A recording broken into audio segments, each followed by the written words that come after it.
اول حاجه غادي نهضروا عليها الا قلنا قبائل سوس.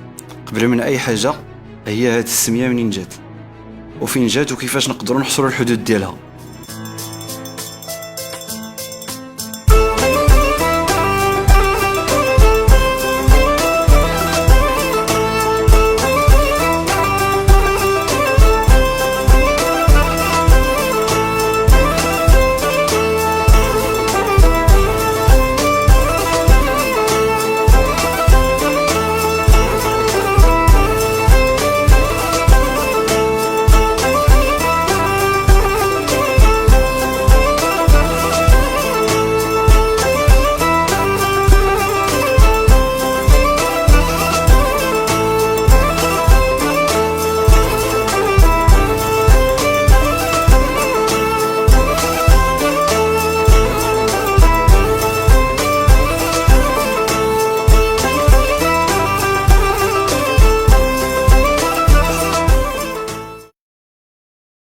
في التاريخ القديم سوس كانت السميه ديال المغرب كله ومجبده حتى لوسط الجزائر ديال دابا ومن ورا طنجه حتى لجنوب الصحراء. لكن مع الوقت تقلصت هذه المساحه باش تسمى سوس. المساحه اللي كاينه دابا من بعد ادران ندرن اللي هي سلسله ديال جبال الاطلس حتى لواد درعا اللي هو معروف تاريخيا. قبائل سوس جنوب المغرب او وسط المغرب سكنات في ساحل سوس، حيت الناس بكري كانوا كيقلبوا على الماء اللي هو اساس الحياه باش يمكن ليهم يزرعوا ويحصدوا وياكلوا. غادي نعتبروا ان كل القبائل اللي جات بين جبال الاطلس الكبير من جهه الشمال وجبال الاطلس الصغير من جهه الشرق والجنوب. باش نوضح اكثر، القبائل ديال سوس شادين من تارودانت اللي هو اكبر اقليم في المغرب، إذا من الفوق اي الشمال، وانتهبط لجهه طاطا حتى ليطبع عمران سيدي يفني، ومن جهه الغرب راه البحر من طبيعه الحال. والمدن المعروفه طبعا داخل هذه الدائره الجغرافيه كاينه تيزنيت، اكادير، تفراوت، انسكان، طبعا سيدي يفني. هاد المنطقه الكبيره بزاف ما يمكنش تكون كتسكنها قبيله وحده، بل بزاف تاع القبائل، ولكن بيناتهم روابط اجتماعيه واقتصاديه وثقافيه. هذا التحديد الجغرافي هو نيت اللي قال عليه اعظم مؤرخ في شمال افريقيا اللي هو ابن خلدون، اللي قال بلي سوس كتبدا من سطوح جبال الاطلس الكبير الى واد درعا او واد نول في الجنوب. سوس وبلاد غزوله هكذا عرفها ابن خلدون، وقال في كتابه المقدمه: غزوله بطن من بطون البربر وجدم من اجدام البرانيس وبطونهم كبيره ومعظمهم بالسوس.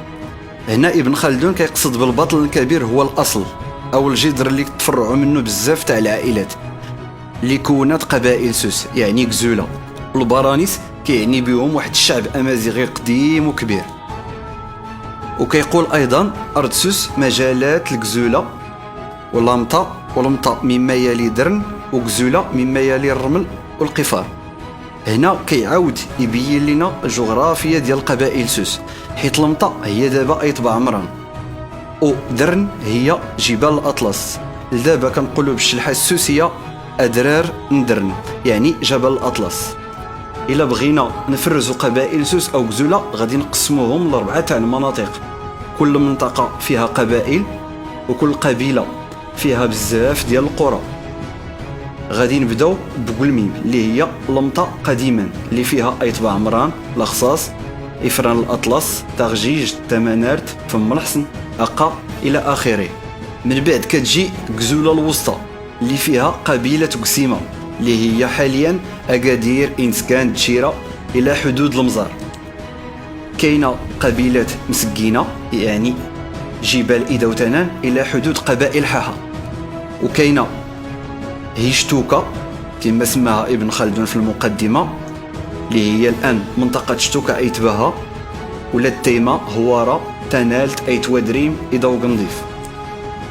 تارودانت اللي فيها ولاد برحيل، اولوز، اغرم، إدوكنسوس وطاطا. وكاينه تيزنيت اللي فيها ماسه، المعدر، ايت ابراهيم، الساحل، انزي، تفراوت بكل فروعها. وكل بلاصه راه فيها بزاف تاع القبائل من غير هادو اللي ذكرت. حتى الى رجعنا لعهد الدوله السعديه، السلطان احمد المنصور السعدي قسم سوس لاربع اقاليم قرابين بزاف من التقسيم السابق. قبائل سوس الثقافة واللغة طبعا أمازيغية، حيت الجذور والأصل ديالهم واخا من بعد ما دخل الإسلام للمغرب دخلت لغة جديدة على المنطقة اللي هي العربية، لكن القبائل السوسية قدرات تحافظ على ثقافتها ولغتها الأم. فاش كنقولوا سهل سوس يعني الخدمة في الفلاحة، حيت سهل سوس كيتعتبر من السهول اللي فيها الماء بزاف، الأرض ديالو خصبة، ونزيدو البحر حتى هو يعني الحوت. هاد الشيء علاش الناس ولفوا البلاصة وسكنات فيها بزاف تاع القبائل. هنا غادي ندوزو لحاجة أخرى مهمة، إلا قلنا الأرض خصبة والبحر الثروة السمكية يعني راه كاين الخير في هاد البلاد. وهذا اللي جعل قبائل سوس دائما كيهجموا عليها القطاعة اللي جايين من القفار والصحراء. واللي كنشوفوه دابا أن بزاف تاع الناس ساكنين في الجبال وكانوا ساكنين لتحت وطلعوا هربوا للفوق، بحال قبائل تارودانت وحتى تفراوت اللي لصق فيهم الاسم بالشلحة إبودران اللي كيعني ناس الجبل. هنا غادي نرجعوا شويه اللور لتاريخ المغرب في كتاب مروكو داتواز، المغرب اللي كان، اللي كتبو والتر هاريس، اللي كان مراسل صحفي في القصر الملكي في عهد السلطان الحسن الأول لصحيفة نيويورك تايمز، واتضح فيما بعد أنه كان جاسوس ديال بريطانيا. هاد والتر هاريس قال باللي المغرب كان مقسم إلى بلاد المخزن اللي حكمها السلطان. هنا غادي يصدمنا وغيقول باللي هاد بلاد المخزن كانت فقط 3 ديال المدن اللي هي الرباط وفاس ومراكش. وإلا غير السلطان كان غادي يمشي مثلا من فاس لمراكش خاص يدي معاه الجيش كله باش يحميه في الطريق، وهذا مكان كيتسمى بالحركة. وباقي المناطق كانوا كيحكموها القياد أو القبائل، وهاد المناطق سماها بلاد السيبة. وهنا غادي نرجعوا لموضوعنا اللي هي قبائل سوس اللي كانت داخلة في هاد البلاد اللي فيها السيبة، وفي أغلب الأوقات كانوا كيتعرضوا لهجومات من قبل الرحال تاع الصحراء وقطاع الطرق فاش ما كيلقاوش ما ياكلوا في سنوات الجفاف، كيما نيت كيوقع دابا بطريقة أخرى في سوس.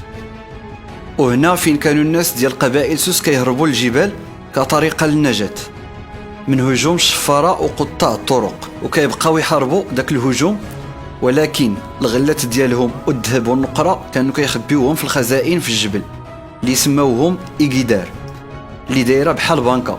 كل عائلة عندها فيها بيت صغير كتخبي فيه الزرع والذهب والنقرة ديالها.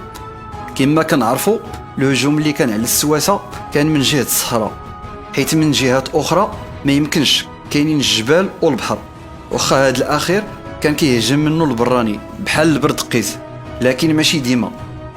أما من جهة الصحراء كان القفار والرمل، وكانوا قبائل أي طبع عمران الأولين اللي كيتعرضوا للهجوم، ومن تيزنيت لشتوكا لقسيمة اللي هي إنسكان حاليا. وإلا كان الهجوم من شي قطاع اللي صعب بزاف كتستعن قبائل سوس بقبائل حاحة، وكانوا كيشكلوا حلف قوي وكيقضيو على الشفارة اللي جايين يشفروا وينهبوا ويفسدوا. في القراءة ديالي لديوان قبائل سوس في عهد السلطان أحمد المنصور الذهبي، المؤلف ديالو إبراهيم علي الحساني، كان السلطان كيدير الحركة لبزاف تاع المناطق السوسية باش يفرض السلطة ديالو عليها ويقاد نظام الضرائب ويحسب عدد القبائل اللي فيها بزاف تاع الكوانين اللي هي العائلات بالسمية ديال ديك الوقت. في هذا الكتاب بالضبط تحسبات بشكل رسمي للمرة الأولى قبائل سوس. منطقة سوس اللي اتفقوا عليها العلماء والمؤرخين بلي هاد البلاصة تسكنات من بكري وبزاف. حسن الوزان كيقول مثلا على تيوت اللي كاينه في تارودانت باللي بناوها الافارقه الامازيغ على واد سوس منذ القدم، حيت فيها بزاف ديال الخيرات بالزايد، وكانوا كيجيو التجار من فاس ومراكش، وكاينين بزاف تاع الانظمه اللي نقلوهم الحضارات الاخرى من سوس. مثلا واد سوس كان كيجيب بزاف ديال الماء، وقبائل سوس داروا واحد النظام اللي سماوه بالامازيغيه ايفيلي وامان كيفرقوا به الماء على المناطق باش كلشي يستافد. هذا النظام كنلقاوه في الحضاره الرومانيه، استعملوه حتى هما، والاسم ديالو باللغه الفرنسيه لو فيلدو، وكاينين سميات اللي باقا حتى لدابا واخا تعربات بحال تزكواغت اي الساقيه الحمراء. هادشي كله كيعني باللي سواسه كانوا مجهدين في الفلاحه وطوروا التقنيات ديالهم باش يسقيو وكلشي يستافد. وكاينه حاجه اخرى من غير الفلاحه اللي هي الصيد من البحر، مصطلح افتاس اللي كيعني الميناء او المرصى اللي مازال كيتداولوه الناس في المنطقه لدابا، بحال افتاس مسوان، افتاس بولفضايل. كاينين بزاف منتشرين تقريبا من حدود قبائل حاحه الى حدود سيدي فني على طول البحر الاطلسي. دابا غادي نمشي نهضر على العلاقات الخارجيه لقبائل سوس. كاينين ثلاثه د الحوايج في العلاقه ديال قبائل سوس مع برا. الاولى هي علاقه اقتصاديه، حيت ساحل سوس كان فيه ثروات اللي تقدر تستافد منها مناطق وبلدان اخرى، وكانت هذه هي الطريق تاع القوافل التجاريه تاع البيع والشراء، حيت كانوا في سوس تجار كبار. وحتى الحكام بحال الحاكم هشام السملالي اللي كان حاكم منطقه تيزنيت، قبائل تزروال، تيدوبع، قيل، سملالار، سموغا وغيرها. وكانت القوافل ديالو كتوصل للسودان وتيمبوكتو وافريقيا الجنوبيه. العلاقه الثانيه هي علاقه السياسه اللي فيها السلطه، الغزو، العصيان والحرب، حيت سوس كانت مطمع للعديد من الدول اللي مرت في تاريخ المغرب، وكانت كتعرض لهجومات قطاع الطرق والقبائل المجاوره والدول الاستعماريه من جهه البحر. وكانت سوس موقع استراتيجي كلشي بغى يولي ديالو. العلاقه الثالثه هي علاقه دينيه علميه. من بعد دخول الاسلام تعرفت سوس بالمدارس القرانيه، وبزاف تاع العلماء من المنطقه تعرفوا بالتفوق ديالهم في الدين والقران والترجمه، ومن هنا جات السميه ديال سوس العالمه.